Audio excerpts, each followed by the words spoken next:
Is getting exciting, as I said earlier. Just 1 point separates the two at the top of the Premier League table. We're going to start with Liverpool today, who are back in action on the weekend after the international break. They've got Watford at Anfield. It was a very good reverse fixture. They won 5-0 at Vicarage Road with Roberto Firmino scoring a hat-trick. But Liverpool's form in 2022 has been nothing short of incredible. They have the best record in the Premier League, as you can see here. Won 9 out of their 10 games.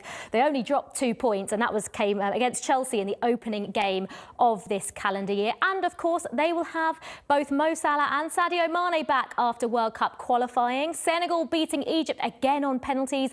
Of course, a repeat of the African Cup of Nations final. Mo Salah will not be playing at the World Cup in Qatar later on this year, but I'm sure he will bounce back against Watford, a team he has got a brilliant record against, as you can see there. 7 games against Watford, and he scored 9 goals, and he also has got 2 assists as well. And we can now hear from his manager Jurgen Klopp as he prepares for a busy Premier League run-in.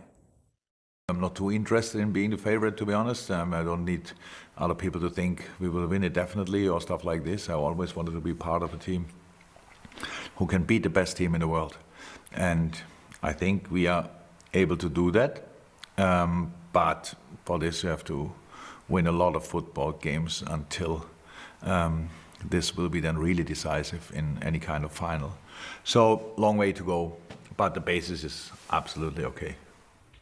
Now, we touched on the mixed emotions for Liverpool, with Sadio Mane heading off to the World Cup with Senegal at the expense of Mo Salah's Egypt. And, well, it was bad news as well for Riyad Mahrez. He'll return to title rivals Manchester City. Similarly disappointed, his Algeria side lost in extra time against Cameroon in their World Cup qualifier. And Riyad Mahrez will not be going to Qatar. So now his full focus will be on Manchester City and winning trophies. They're still on for a potential treble, but what a season he is having. One of his best ever, 29 goal involvements in all competitions, starting 24 games, scoring 22 goals and 7 assists as well. And now Mahrez is one of several incredible options for that man, Pep Guardiola, but it seems he's trusted as a player who can lead from the front in the big games, exactly what the manager wants from his squad.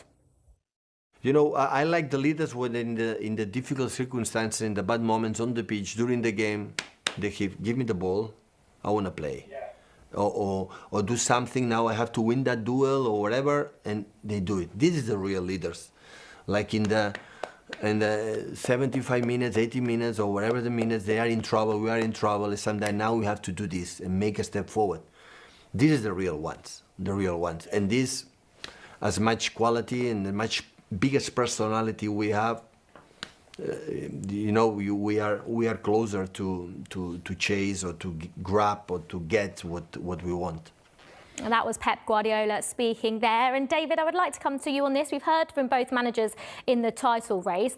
Who is the momentum with? Because I don't think Liverpool have probably wanted this international break to come. Man City, maybe. I don't know if they would have. Obviously, disappointing draw at Selhurst Park, but it's hotting up, isn't it? It really is, Liv. And from my perspective, Liverpool have the total momentum, and it's going to be an incredible game in a week or so at the Etihad when Liverpool travel.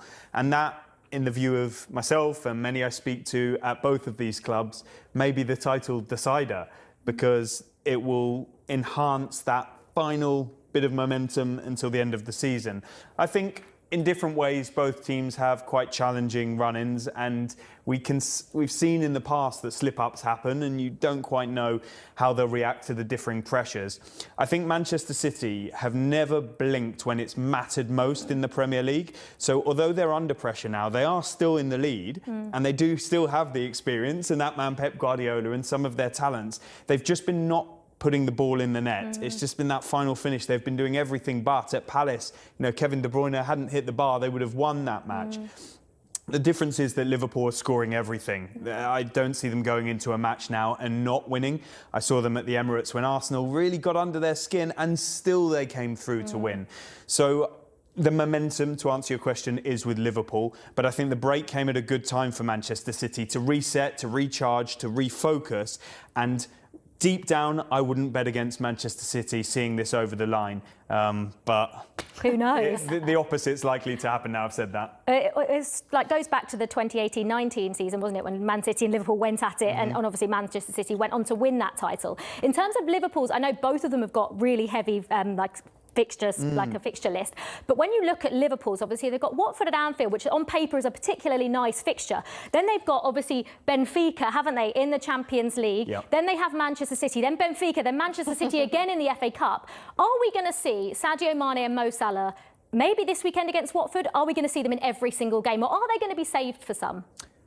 I don't think their track record suggests that there'll be anything other than played. And when I say track record, I mean their fitness, I mean their ability to score, to play games under pressure, back-to-back, regular. And you could ask the same questions of Kevin De Bruyne, of Riyad Mahrez, of Sterling. I mean, Manchester City have a deeper squad, and so that will probably favour them somewhat. But well, now Luis Diaz has come in. He's a perfect I was just going to say, replacement for- Liverpool made a key move in January to strengthen.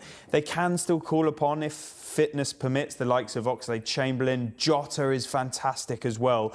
And they have deepened their squad. I do believe they are more prolific as well. They are more devastating at taking their opportunities. But I think they're going to go neck and neck until the end. And it may even come down to that, you know, because we can't rule out a draw at the Etihad, which would keep City in front at this rate.